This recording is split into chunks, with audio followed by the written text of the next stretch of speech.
Boa noite, pessoal. Boa noite, meus queridos. Pessoal, vocês já sabem a minha opinião, né? E eu acho que eu seria um mau católico se eu tivesse escondendo a minha fé, né?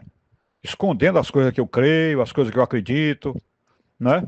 As minhas convicções, depois de longos, longos anos de pesquisa e de conhecer a nossa igreja por dentro, né? Com profundidade e tudo.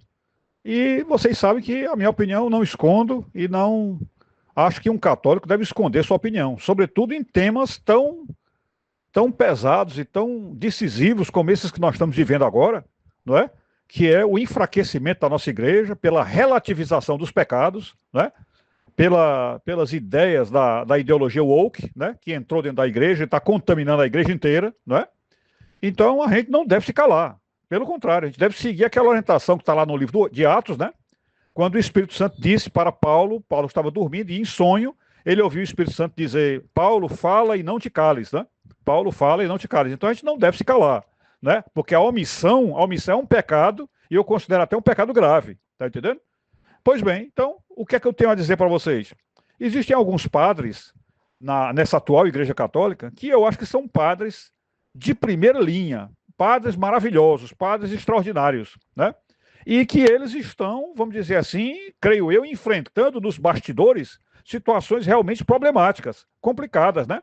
Por quê? Porque eles creem de um modo e estão vendo que a igreja, a cabeça da igreja atualmente, pensa diferente.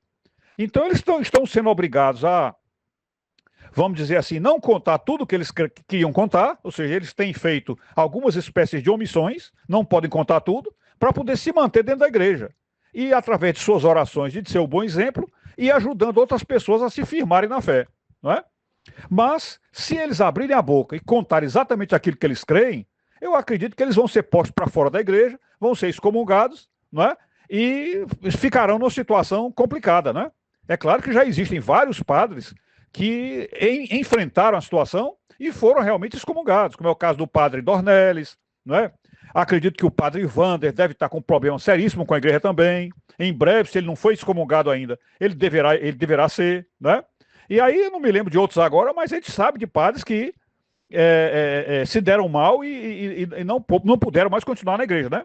Pois bem, agora um desses padres extraordinários, que até agora eu não sei como é que ele ainda está na igreja, como é que ele ainda está, um deles, por exemplo, é aquele bispo Dom Adair, né? O bispo Dom Adair está falando abertamente contra a esquerda, contra a ideologia woke, né? E em certos momentos ele, aqui e acolá, refere-se ao mal que entrou dentro da própria igreja e que está liquidando a igreja por dentro, né? Acabei de lembrar outro aqui, que também já deve estar mal com a liderança da igreja, e que não se cala de maneira nenhuma e tem falado tudo. É aquele frei chamado Frei Tiago de São José, né? Ele também tem aberto a boca aí, assim, sem medo de ser feliz, e conta as mesmas coisas, né? Pois bem, então um dos padres, desses padres extraordinários que está falando, e que eu ainda não sei como é que ele não foi silenciado pela igreja, é o padre Christian Shankar, né? Christian Shankar. Observem bem, eu vou passar um vídeo agora para vocês, que foi de um filme que o Christian Shankar assistiu no cinema, e ele foi comentar o filme para a igreja. Ele assistiu um filme no cinema, o padre Christian Shankar, e foi comentar o filme para a igreja. Observem bem como ele falou, como ele atacou a liderança da igreja, atacou de maneira sutil, sem dizer nomes, mas como realmente ele está diretamente contra a liderança de Bergoglio na igreja. Observem aí, vejam só. Eu achei extraordinária a maneira como ele explicou. E eu não entendo como é que ele ainda está na igreja. Vejam aí, fiquem com Deus. Saiu um filme aí chamado Conclave. Tá passando no cinema. Eu tive que assistir, né? Pra poder falar. Meu filho, você não perde nada, não vemos. É um filme dessa agenda woke. Coloca a igreja como se ela estivesse de perna pro ar. Cada cardeal pior que o outro. Cada um mais perdido que o outro. E vocês nem imaginam qual que foi o que foi eleito Papa. Eu não vou falar, mas eu vou colocar no meu Instagram assim, bem escrito, nesse processo. Mas, numa determinada hora do filme, esse se levanta, não é? Só pra vocês entenderem. Porque ninguém sabe se é esse ou se é essa. Mas era cardeal. O Papa fez da surdina. Aí ele levanta e diz: meus irmãos, é o discurso que o povo gosta, viu? É o discurso que o povo gosta. É o discurso que gente dentro da igreja gosta. Ele disse assim: olha, gente, vocês têm que parar de brigar por ideia. Igreja não é tradição. É tradição. É tradição. A igreja tem a tradição apostólica. Não, igreja não é tradição. Igreja não é doutrina. Igreja é amor. Igreja é daqui pra frente. Então os cardeais que bate palma. Quem foi eleito Papa? Uma figura dessa. Sem estudo, meus irmãos, nós não saberemos o que é certo e o que é errado. Olha, meus irmãos, pensem comigo. É um pouco difícil a cabeça de certas pessoas. A pessoa não lê Bíblia, não sabe nada de Bíblia. Aí sai uma notícia super interessante. Ela acredita na revista e não acredita na palavra.